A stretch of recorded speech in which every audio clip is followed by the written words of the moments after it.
they go when you wear makeup like masquerade? And they go give Johnny money, make him help Junior fill in jam for. So he go get admission. Mama Junior, you no need any professional form filler to help your son to fill in jam form.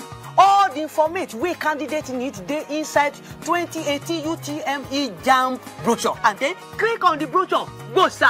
You go see the tertiary institution you want to attend, the course where you want study plus the UTME subject combination you need for the course you want do, whether na teacher, scientist, lawyer, doctor. You go know the higher institution them, where they your area and whether your state na ELDS, educationally less developed. Click www.jam.gov.ng to know the correct amount to take buy form and all other things them before Jam begins sell form. You dey educated enough to fill the form by yourself for yourself. This message is by Joint Admissions and Matriculation Board, JAM, enhancing academic excellence. There's an old saying in Nigeria, a single tree cannot make a forest. At First Bank, we started from humble beginnings. And with prudent management and bold acquisitions, we have grown to meet the needs of our customers throughout Nigeria and beyond. You first, First Bank.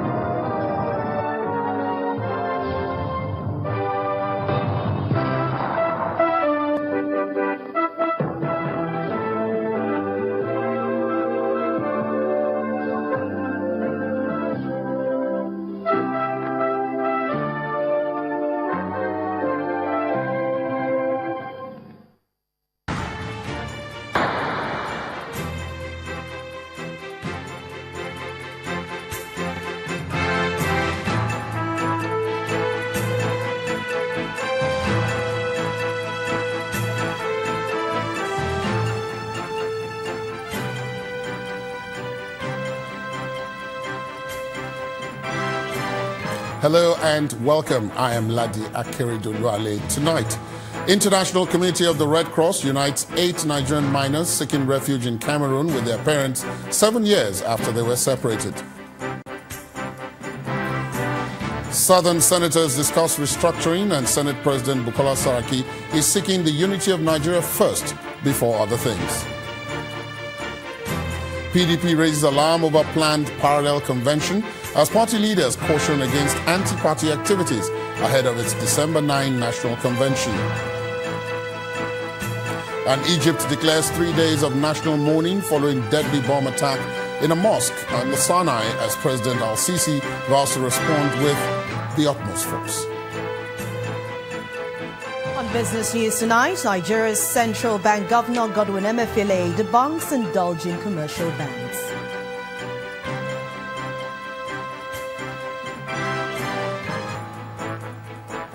And on sports news tonight, Barcelona's Lionel Messi ends months of speculation surrounding his future with a new £500,000 a week deal at Camp Nou.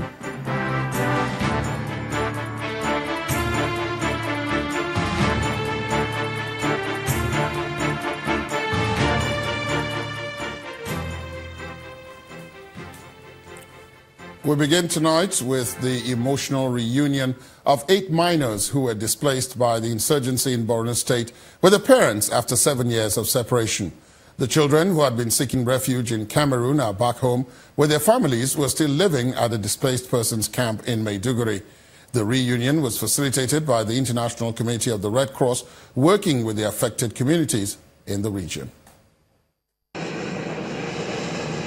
The aircraft of the International Committee of the Red Cross arriving Maiduguri, the Borno state capital. The aircraft is not here to give medical aid to displaced persons, but good news to parents of the 8 miners who had been displaced by Boko Haram insurgents and are returning home after spending 7 years as refugees in Cameroon.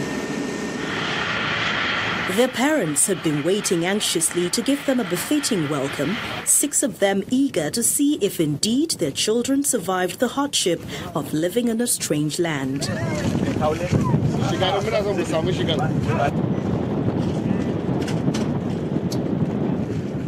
As they stepped out of the air stair, they could not hold back the emotion.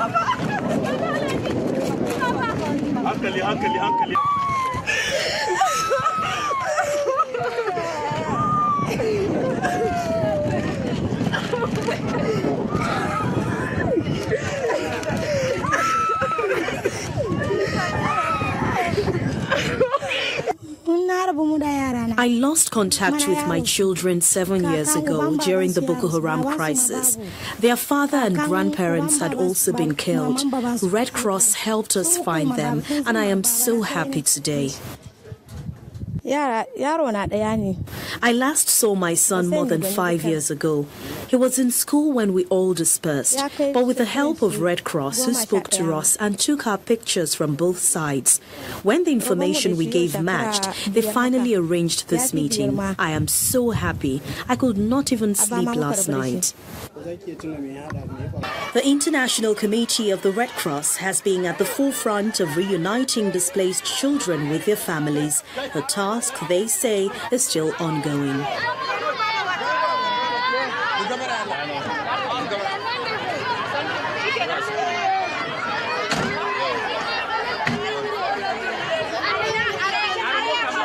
Restoring family link is one way that ICRC assists people. So what we do, the families who are missing their loved ones, they come to ICRC.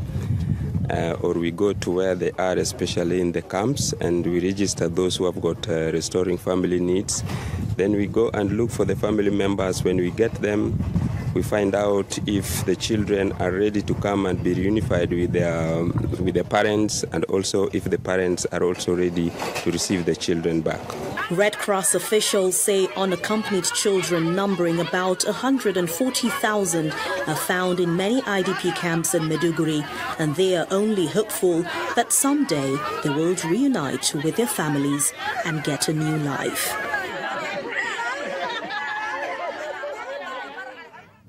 To other stories now, the Senate President's message to the advocates of restructuring in Nigeria is that they should make the unity of the country their priority before making a push to restructure it.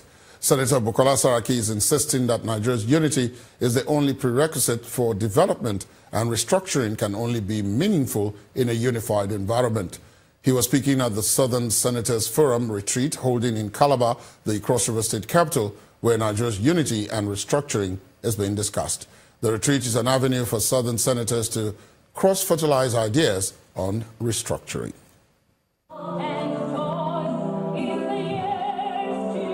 The Southern Senators Forum, holding in Calabar, the Cross River State capital, brings together senators from the southern region to brainstorm on how Nigeria can be restructured properly. It's an issue that has been on the front burner of national debates for months, leaving opinions sharply divided on the subject. In between these divisions, the Senate President, Bukola Saraki, asks the gathering to ensure that Nigeria's unity is well preserved. Indeed, unity must exist before we can even talk about restructuring or reform. And so, distinguished colleagues, one of my messages to you today as I declare this retreat is how do we stay together? How do we deliver on the task entrusted in us at this critical time? As I see, the only way for us to see ourselves first and foremost as Nigerians, not as language, not as tribe, religion or region, or any other consideration out there that serves to deflect our attention from the quest for national unity. We must see ourselves as Nigerians first. According to the chairman of the forum, Senator Hupuzodimma, the aim of this retreat is to encourage opinions from Nigerians on the importance of achieving a properly structured country. Their host, Ben Ayade, who's a former senator, says the retreat is timely as it attempts to address many concerns. We in the Southern Senators Forum are using this very unique platform to arrive at the surest and the most peaceful means of achieving national unity on all issues capable of destabilizing our polity. As earlier noted, the clamor for restructuring of our federal structure is on the front burner at the moment. However, the Southern Senators Forum has an equal stake in every national, political, and economic challenge. As legislators, We cannot afford to be indifferent to any national issue. I believe that as elected officers of this country, you have a responsibility to create a direction and give a focus and create an identity. And that's why I'm happy that the Senate, the National Assembly, whose responsibility lies the duty of the discussion of restructuring. Because you are elected officers that represent the people, you have a responsibility to ensure that this nation remains one. As members of the 8th National Assembly steer the debate on the way forward for Nigeria, they are keeping hope alive that the Calabar deliberations will positively affect the future of generations to come. I must also commend you. In politics, barely 2 weeks to the National Convention of the People's Democratic Party, the PDP, it appears the party may have more hurdles to jump as it races towards its December the 9th National Convention date. That's because the spokesperson of the party's caretaker committee, Mr. Dayo Adeyeye, is raising serious concern over threats by some members of the party to hold a parallel convention. Last week, 2 chairmanship aspirants in the coming convention accused the party leadership of being partial. The 9th of December 2017. It's no doubt one day that members of the People's Democratic Party are looking forward to eagerly. Many people, including former President Goodluck Jonathan, have described it as a day that will define the fate of the PDP and its quest to clinch power at the central government in 2019. As the day draws closer, some aspirants have voiced their concern and accused the leadership of the party of being partial. Last week, the Director General of the campaign organization of Professor Tunde Adeniran and that of Chief Bode George faulted the formation of a delegate committee. We have seen lopsidedness in the composition of that committee. A particular state have a lot of people from that state that are members, chairmen of some of these committees. And I think this is not a very good spirit. This is not a very good leadership. I advise the party henceforth to desist from doing that because nobody have a monopoly of determining issues. I want to reinstate our commitment in supporting the National Theatrical Committee to ensure that there will be transparent convention, nothing short of that. We are committed to that. And if there's any attempt to derail that commitment, then it means we would not stand by the MOU that we have signed. The spokesperson of the PDP at a press conference on Wednesday clarified the issues, insisting that there is no cause for alarm.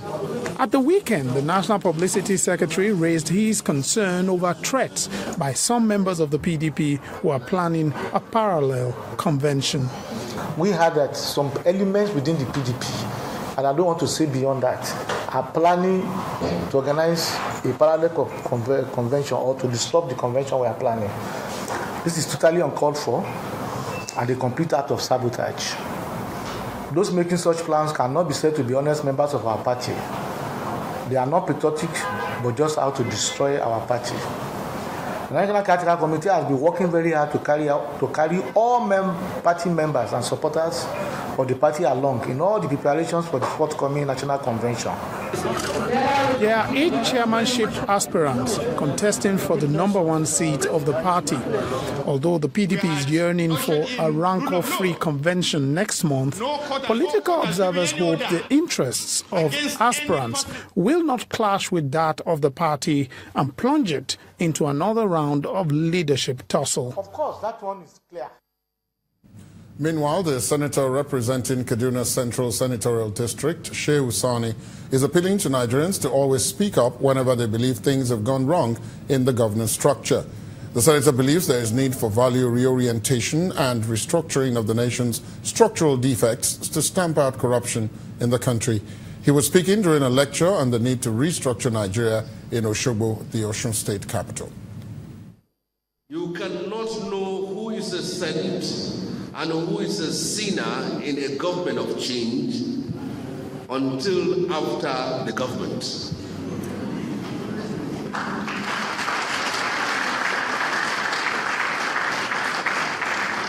We live in a country where you don't know, you will not know how clean or dirty a government is until that government is not in place. But you ask yourself, where were you when all those things were taking place? Where was the civil society? Where was investigative journalism? Where were we, all of us? And I say this, that Nigeria is structurally faulty. We must address our structural defects for us to fully function as a nation. In part two, after the break, British High Commissioner in Nigeria calls for immediate action on domestic violence in the wake of rising cases of abuse against women and girls. Please stay on with us.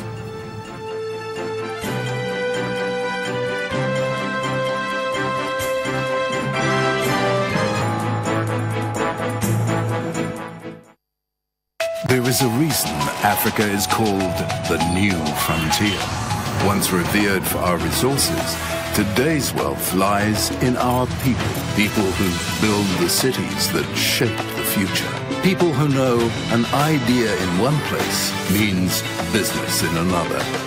A generation for whom technology means there are no borders, no boundaries. We are the new lions in a brave new world. Kings of the urban jungle.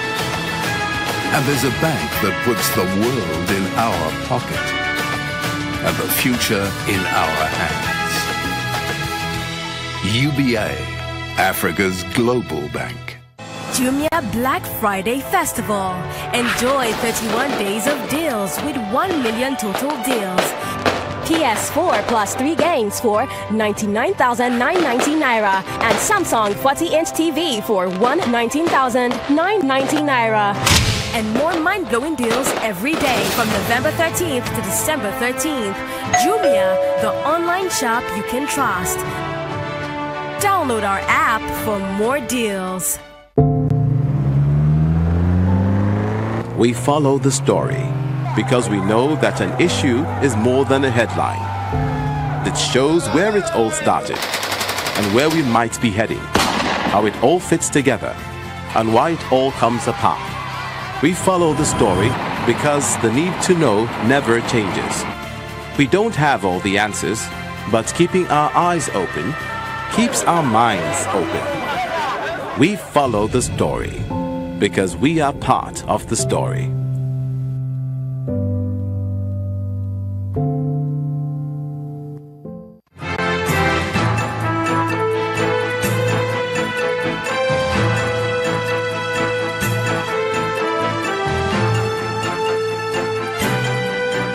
Welcome back. If you've just joined us, you're watching the news at 10 on Channels Television.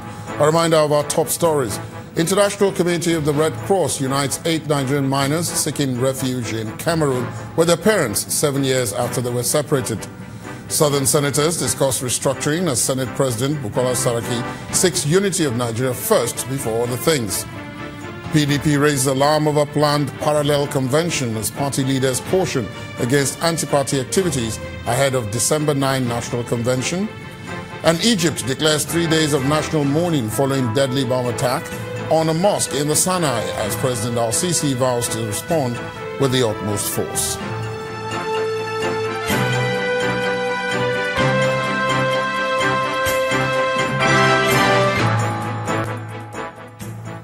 Now, for more on our top stories and others, please visit our website, channelstv.com and youtube.com/channelsweb.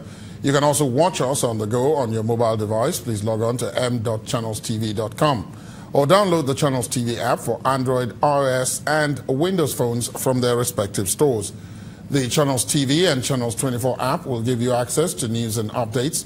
You'll also have the eyewitness feature, so you can share those pictures, videos or news of happenings around you and be part of the news.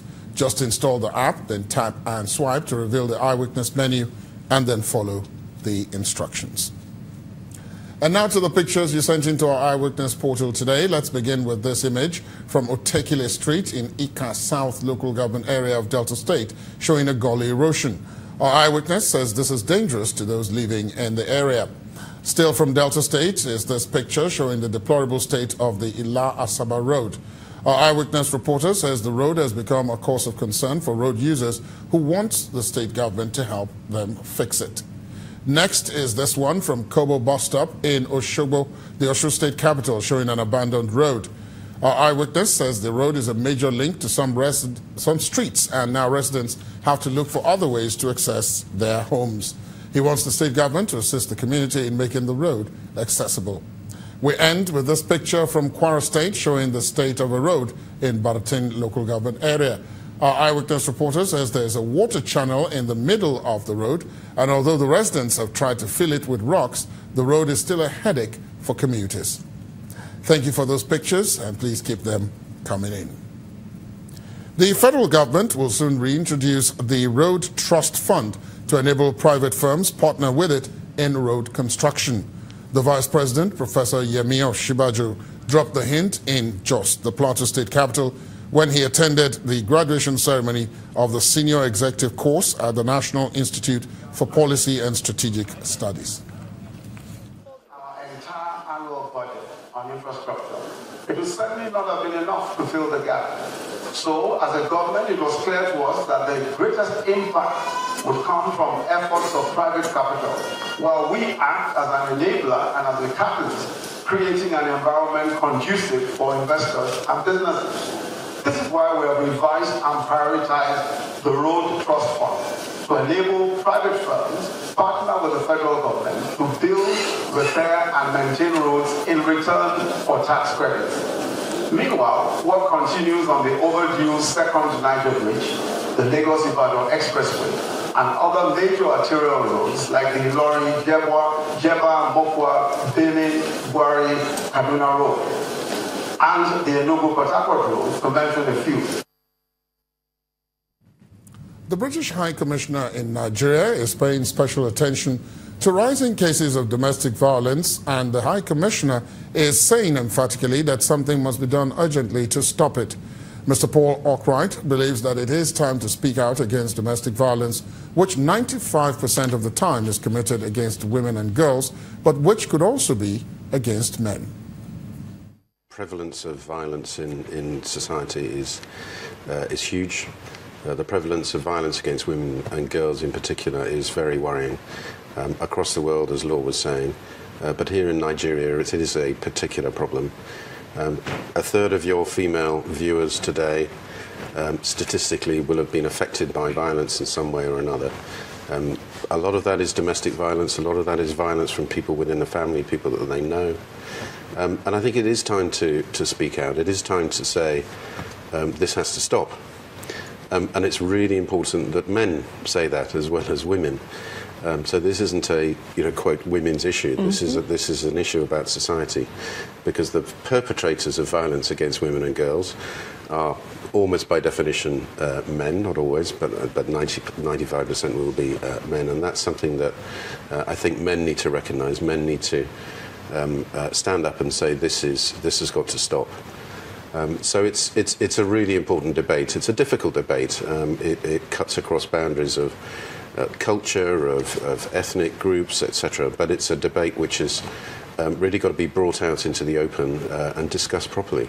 And then society, government at all levels has to take action to stop it. British High Commissioner in Nigeria, Mr. Paul Arkwright. Kogi State Governor Yahaya Bello is asking corporate organizations and individuals to support the welfare of the families left behind by Nigeria's fallen heroes. The governor was speaking in Lokoja at the state capital during the launch of the emblem to commemorate the 2018 Armed Forces Remembrance Day. Governor Yahaya Bello of Kogi State steps into the banquet hall of the government house, where traditional rulers, legislators, top government functionaries, students, military and the police personnel are already seated to launch the 2018 emblem of the Armed Forces Remembrance Day. We are grateful for Nigeria. We are grateful for Yahaya Bello. In the spirit of the occasion, The chairman of the Legion, Mr. David Alao, seized the opportunity to seek Governor Bello's assistance in providing the Legion with offices in all the 21 local government areas of the state. We have applied for land allocation for the building of Legion office and recreation to the cost of 150 million naira. Also, we are not having any vehicle for office uses. The Legion offices in 21 local government area are not funded by the local government administrators. Kogi State ex-servicemen.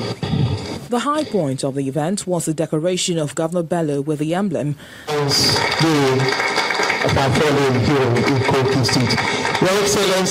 While the governor in turn decorated the top military and paramilitary personnel at the occasion.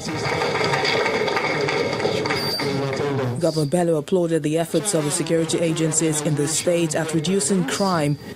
He wants the residents to supply the agencies with information that could unmask criminal elements in the state.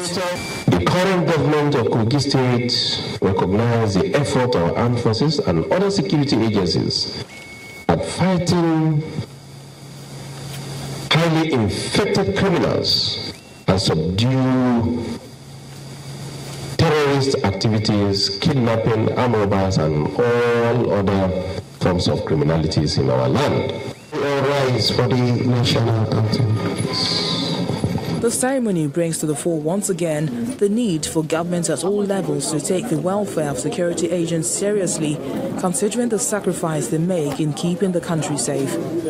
The annual Armed Forces Remembrance Day is also another way of saying that the efforts of our fallen heroes have not been in vain.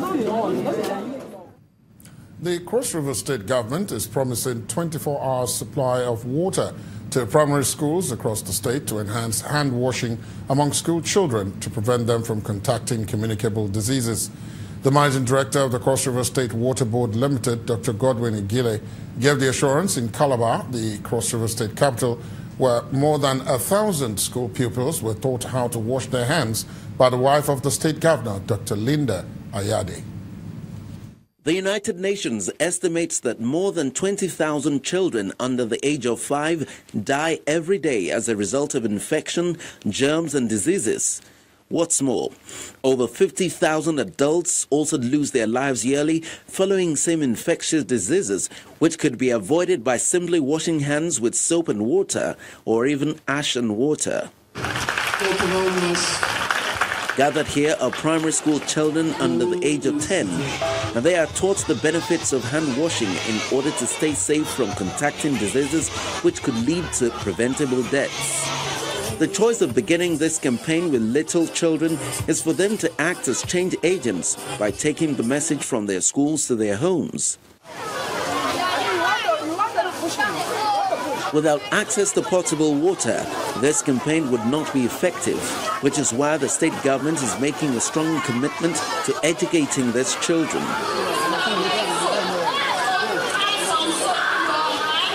The wife of the Cross River State Governor, Dr. Linda Ayade, is on ground to teach the children how to properly wash their hands. Communicable diseases is just something that we can prevent with very simple measures, like washing hands. And a lot of people do not have that in their consciousness.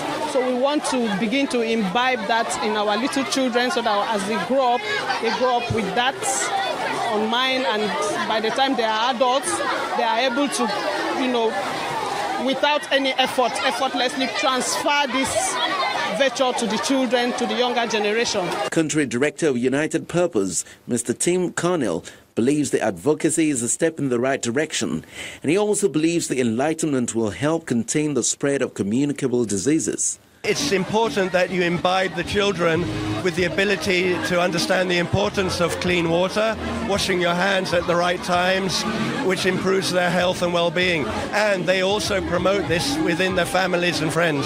It's extremely important.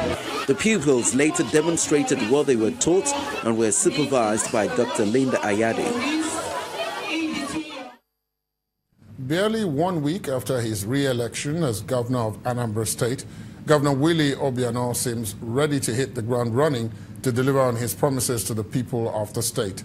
He is promising to complete the 6-kilometer Ifite-Unizik road before the end of March next year to bring relief to the citizens and the entire student community living in that area of Oka.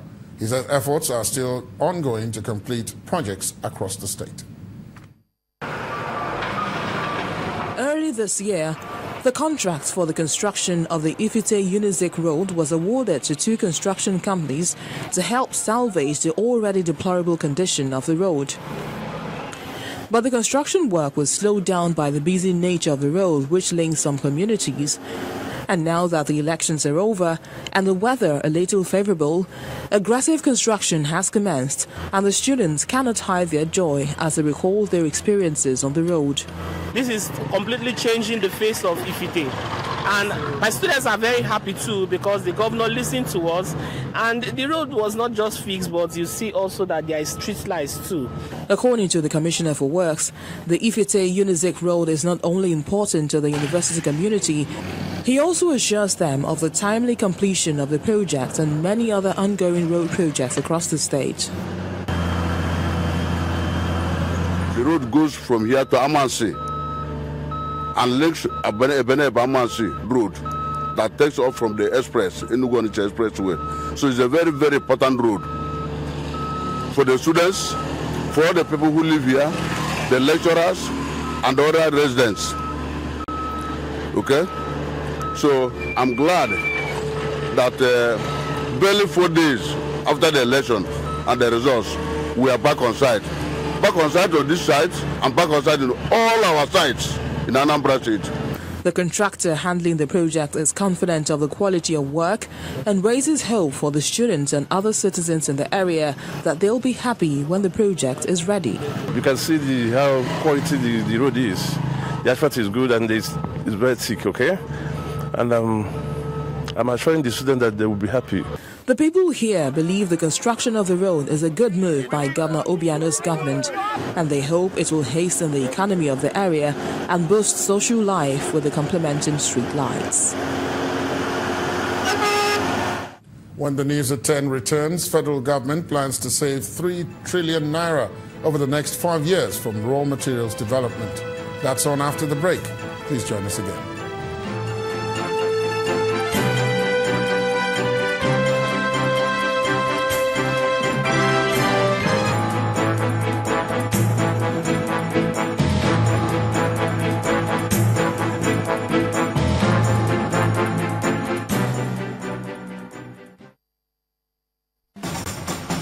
Glow's unbelievable prize extravaganza just turned the week upside down.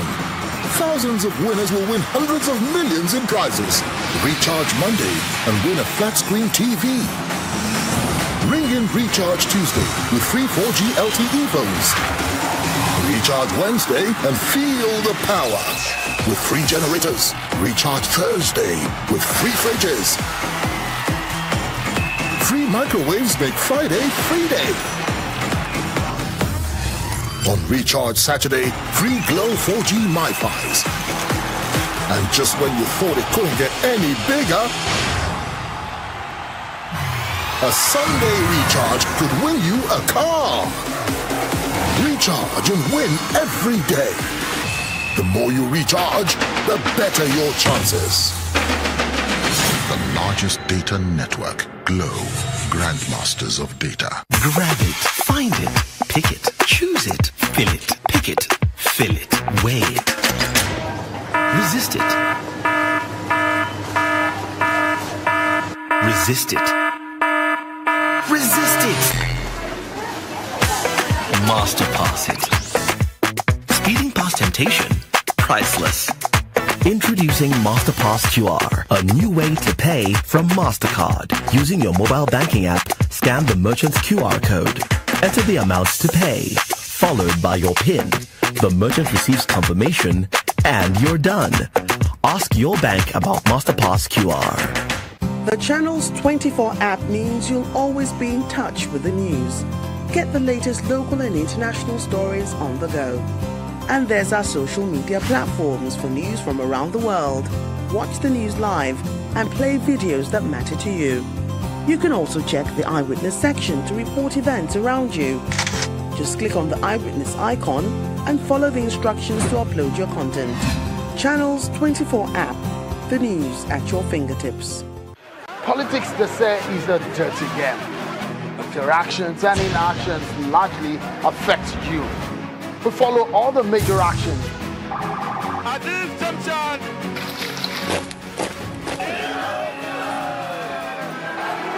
And it gets you ahead at times of very confusing too.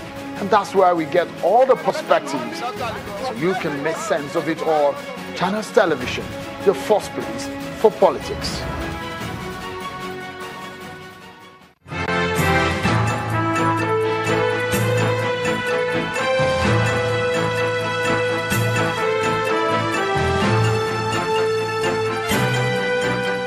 Thanks for staying tuned. The House of Representatives says the practice where international oil and exploration companies fail to remit required fees and duties to the consolidated revenue account must be stopped. That's a major point emphasized by the Deputy Minority Leader of the House during the investigative hearing into revenue leakages and the activities of the Department of Petroleum Resources. But representatives of some of the international oil companies defended themselves, saying they're not owing the government. Our correspondent, Larry Lassisi, has that report. It's an investigative hearing into allegations of revenue leakages in the oil and gas sector. An ad hoc committee set up by the House of Representatives has invited representatives of some government agencies and oil companies in its bid to get to the bottom of the matter. The chairman of the committee speaks on the mandate of the committee. A series of interactive sessions were held in with the international oil companies and exploration companies, DPR, CBN, and FIRS, where many discrepancies were observed in relation to their submissions and remittances to the Consolidated Revenue Fund accounts. Investigations into these discrepancies and indebtedness of the oil companies to the Federal Republic of Nigeria is ongoing. Declaring the hearing open, the Deputy Minority Leader is emphatic on the need to address the issue. The committee, in preparation for this public hearing, I was reliably briefed that it was sadly observed that most international oil companies and exploration companies fail to remit their required dues fees into the Consolidated Revenue account over the years, thereby depriving the country of revenue for its economic development activities. This attitude must have contributed to the economic recession in Nigeria and is not going to be acceptable. This must stop. It should be made categorically clear that defaulting companies will be sanctioned. They will have to remit completely what they owe the federal government with immediate effect or face appropriate sanctions. Those invited are allowed to put forward their case. We did provide clarification yesterday and prior that the operation really is exempt from reality in accordance with the law. The PPT is section 11, I believe, subsection 2G. The figures are circulated to the committee. Our indebtedness as at now is in dollars about 1.7 billion. Million or billion? Billion. Billion what? Dollars. I want you to say it loud. A chairman of the committee says things must be done differently in the sector. You are operating, you are benefiting, and the country is suffering. You cannot, we are the receiving end. We cannot say we'll sit down and then there's no time frame for all of this. It's been going on. It's like it's a perennial problem. The committee has directed that the managing directors of all the companies appear before them in their next meeting.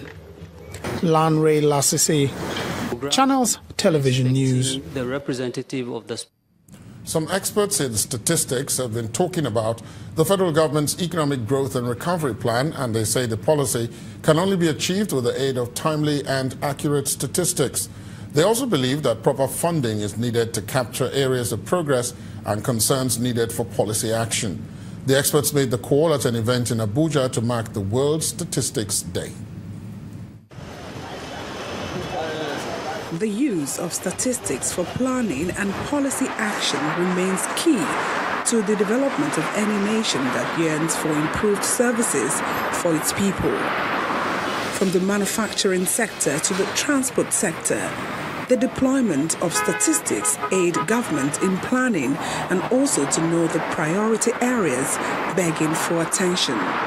At this event, Nigeria joined the rest of the world to mark the African Statistics Day. The current economic reform and growth plan being implemented presents a golden opportunity for government to ramp up our investment in the production of statistics, not just in economic statistics, but in statistics that cut across all facets of societal life.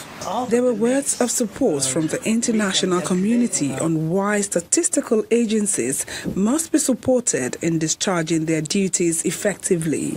Our main concern is really about the well-being of Nigerians and how statistics can be a key driver in informing policy so that at least we move higher up in terms of human development and the attainment of the SDGs. Out of the mix, we can calculate, and I understand UNICEF is working with the Ministry of Budget National Planning, we can calculate poverty. Okay, with poverty is a multidimensional poverty of the children, and this is what is important for us because it will allow us to better program and provide services for these children. The theme for the 2017 African Statistics Day focuses on better lives through the provision of economic statistics. And now time for the business news of the day. Here is Anne Nwanwodo.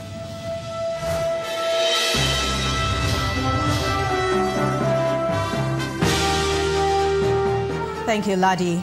Nigeria's central bank chief, Godwin Emefiele, says that he is not treating commercial lenders lightly, according to speculations. The CBN governor was speaking in his first exclusive interview with Channels Television today in Lagos. I don't think I am soft on the banks. And if you ask the banks today, and the basic practice you find all over the world is that banks pay heavy fines. You've heard about banks, I don't want to mention their names. When there's an infraction, they get to pay billions of dollars. In Nigeria, we've seen banks pay as high as 4 billion naira in fine. It has never happened in the history of the country, right? So different regimes may come with different approaches. And I can tell you, that is not about, we are not about killing a bank. Because you must realize that the banks are not owned by just those shareholders. We've come to a regime where we need to begin to say that banks are owned by depositors, not by shareholders. So when you kill a bank, you think you are killing individuals who brought in capital to run those things. You are telling a lie. CBN Governor Godwin Emefiele. The central bank will offer bills worth 117.18 billion naira. That will happen next week at the Treasury Bills market. This comprises 26.14 billion naira, 11.01 billion naira and 80.03 billion naira for the 91-day, the 182-day and the 364-day bills. Meanwhile, bullish sentiments persisted this week with average yields declining by 33 basis points to 16.23%, partly supported by improvement in system liquidity from maturing OMO bills on Thursday.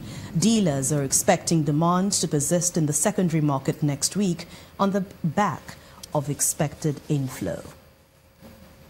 Let's move to the equities market. The index reversed the loss recorded last week as the all-share index appreciated by 0.66% to close the week at 37,365.91. All sectoral indices except for oil and gas closed positive. The gains recorded during the week were driven by bargain hunting in Dangote Sugar, Unilever, Dangote Cement, Nestle and Zenith Bank. Dealers and analysts believe that market fundamentals remain very strong. And from there, let's move to the bond market to see how it fared during the week. Investors were broadly bullish as average yields also contracted by 22 basis points to 14.63% from 14.84%. Yields contracted across all ends of the curve. At Wednesday's bond auction, the DMO allotted 14.6 billion naira and 3773.17 billion naira in the July 2021 and March 2027 bonds at respective stop rates of 14.7% and 14.8%. Dealers are saying that yields in the bond markets are likely to contract in the coming week on expected improvement in system liquidity. Away from the markets now, S&P Global Ratings has downgraded South Africa's local currency debt to junk territory, citing a further worsening in the country's economic outlook and public finances. The downgrade on Friday by S&P comes after Finance Minister Malusi Gigaba announced weaker growth expectation, wider budget deficit, and even a rise in government debt.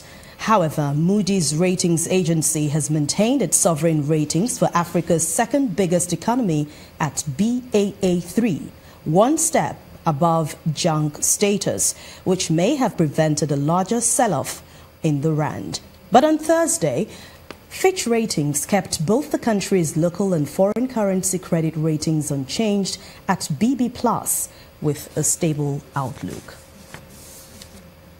And that's business news for this week. Thank you so much for watching. I'm Anne Nwaodo. It's back to you, Ladi.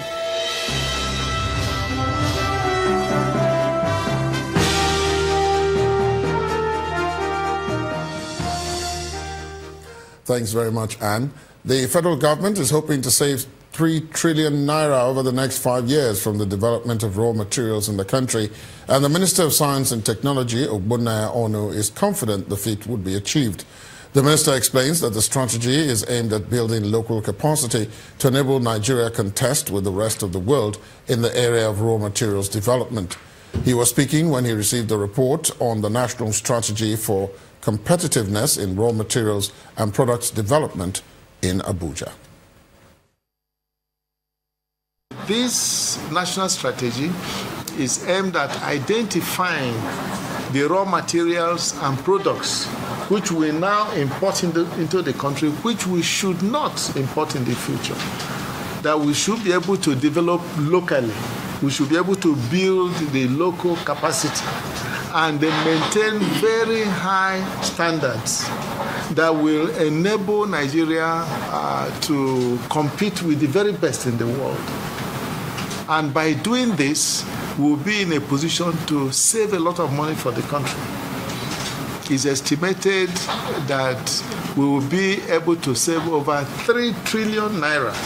3 trillion naira in the next 5 years, just through this strategy for promoting competitiveness in raw materials and products development. God has so blessed us that many of the raw materials that other nations need to develop, which they don't have, we have. And it is for us using this agency to now develop these raw materials in a manner that will be able to create jobs for our people, will be able to create wealth, and hence increase the gross domestic product of our country, our GDP, but above all, to fight and reduce poverty in Nigeria. Members of the Benue State Caucus in the House of Representatives want President Muhammadu Buhari and the federal government to fully support the implementation of the open grazing prohibition and establishment of ranches law recently passed in Benue State. The lawmakers are concerned that some groups appear to be set to oppose the full implementation of the bill. They say the people in the state have had to contend with a lot of attacks, which has led to the loss of lives and property. Enacting this law alone does not solve the problem. If federal government does not support the implementation of this law, if the people of Benue State and Nigerians at large do not support the implementation of this law, we are still going to have problems. That is why we are having this press conference this morning. We are appealing to federal government in particular, the President and the Commander-in-Chief of the Federal Republic, Commander-in-Chief of the Armed Forces, to please urgently support the implementation of this law by improving the security in Benue State, introduce more units of mobile policemen and even military formations around the flashpoints. Otherwise, enacting the law alone will not solve this problem if the federal government does not support the implementation of this bill. Up till today, we are still struggling to survive, to recover from the effect of the last attack that was wreaked on our people. The federal government did not even come to rehabilitate the people. There is no form of rehabilitation took place. The people are just struggling to rebuild their houses. Now, the law has been enacted to stop this carnage. Federal government should, as quickly as possible, come to our aid. They should show that political will to solve this problem permanently. Otherwise, enacting this law alone will not solve this problem. Still ahead on the news at 10, Barcelona's Lionel Messi ends months of speculation surrounding his future with a new £500,000 a week deal at the Camp Nou. Stay with us.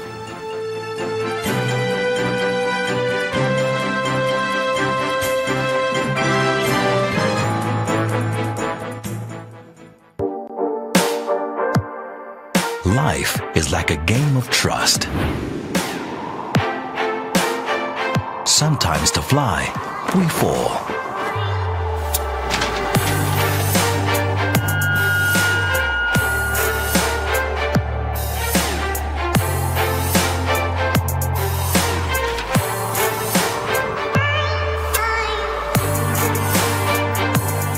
What's important isn't why, when, or how. What matters is who will be there to catch you. Hey, good thing I'm here. Definitely. Always a good thing. Custodian. Exceeding expectations.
Time now for the sports news. Here is Kayode Alayode.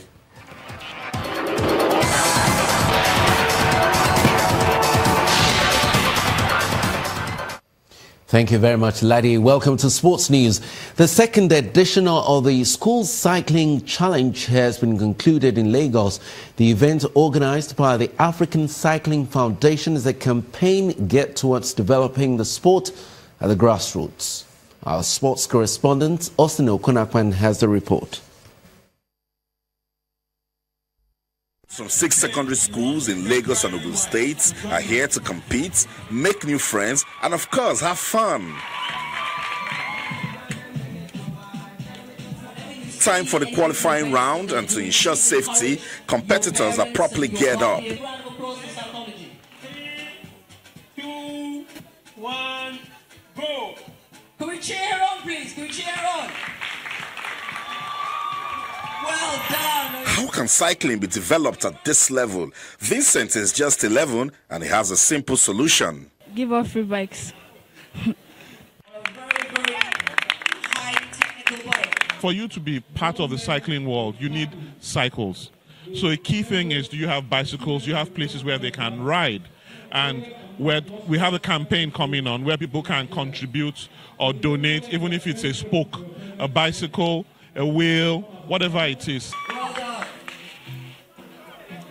Cycling is highly technical. Some couldn't complete the race, but picked up positives from their fall. It motivates me to cycle more and to be careful of the type of bike I use late in future. Yeah.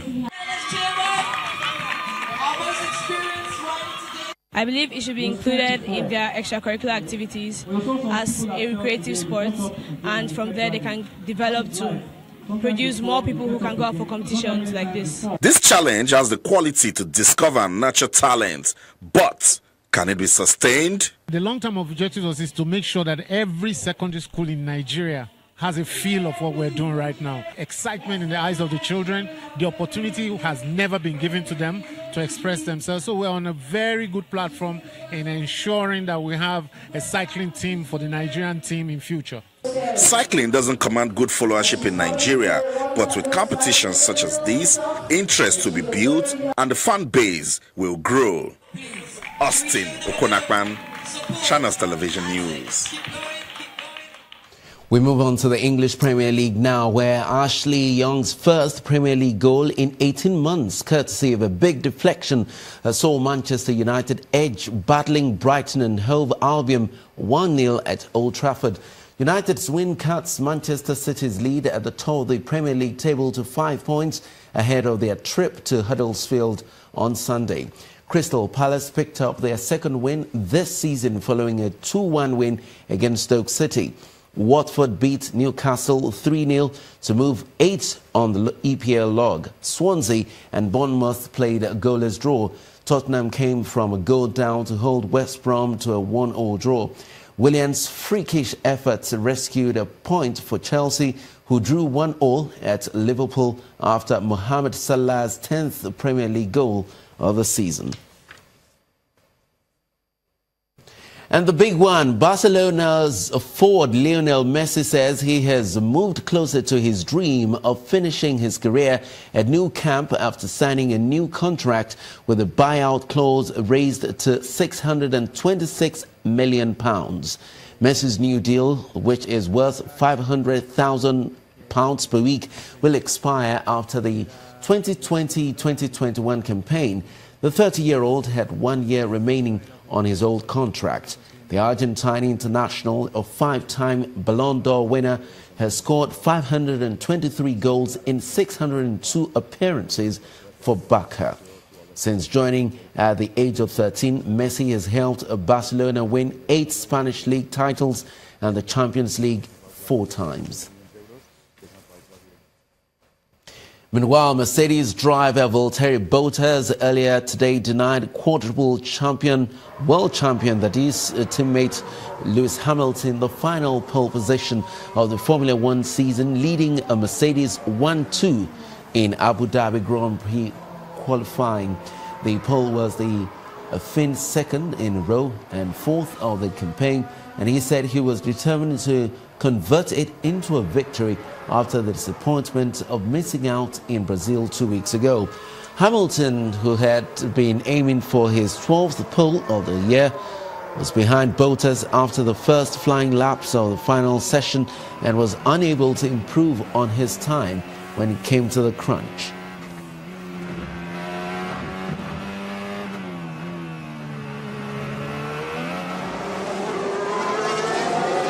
Yeah, I think just in overall, I think just little bits here and there. I was up, I think, a 10th and a half out of turn 1, and then I lost it in turn 5 or 6. So yeah, either way, it's been an incredible year of qualifying and one that I've really enjoyed. So, and it's great to see so many British flags here, so many people here today. So appreciate it. Today, you know, things were really getting better and better for me during the practice session and also in the quali. Just managed to find time there, and it was all under control and just felt really good in the car. And yeah, the Q3 run 1 lap was really good. Meanwhile, high jumper Mutaz Bashim and Tathletes Nafisatu Thiam have been named Male and Female World Athletes of the Year by the International Association of Athletics Federation, the IAAF. The 26-year-old Qatari Bashim was unbeaten in 11 competitions in 2017, winning gold at the World Championships and romping to the Diamond League crown, while 23-year-old Thiam also took the world title to add to her Olympic crown and broke through the 7,000 points barrier by registering 7,013 at a meeting in Austria. And that's all on Sports News. Larry will be back in just a moment.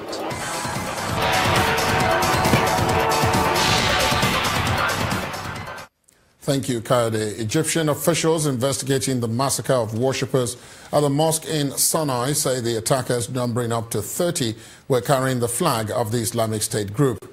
Friday's attack in the town of Bir Abed is the country's deadliest in recent memory. At least 305 people died in the assault, but no group has claimed responsibility for it. President Abdel Fattah al-Sisi is vowed to respond with the utmost force. Egyptian security forces have been fighting an Islamist insurgency in the Sinai Peninsula, and militants affiliated with the so-called Islamic State have been behind scores of deadly attacks in the desert region. And Pakistan's government has authorized the deployment of troops in the capital Islamabad after violence broke out during protests by Islamists. The Islamic protesters had blocked a key highway in the city for several weeks, demanding the sack of the law minister Zahid Hamid, whom they accuse of blasphemy. Security forces injured about 200 people when they tried to disperse the protesters. Pakistani media reports that demonstrators also broke into the minister's residence in the Punjab province, but Mr. Hamid and his family were not in the building. Protests have spread to other cities, including the southern port of Karachi. And the main news again. The International Committee of the Red Cross today united 8 Nigerian miners who had been living as refugees in Cameroon with their parents 7 years after they were separated. And Egypt has declared a 3-day national mourning following a deadly attack on a mosque in the Sinai yesterday. That's tonight's news at 10. Thanks for being with us. I am Ladi Akiridoluale. Good night.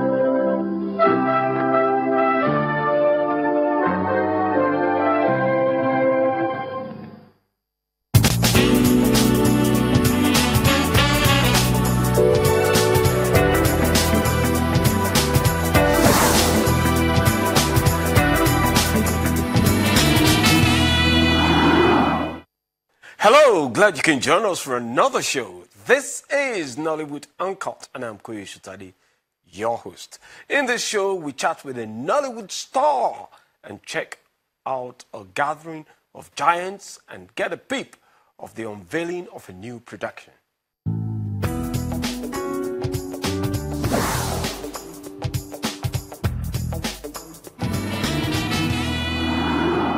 She's a graduate of the University of Lagos, as some industry people call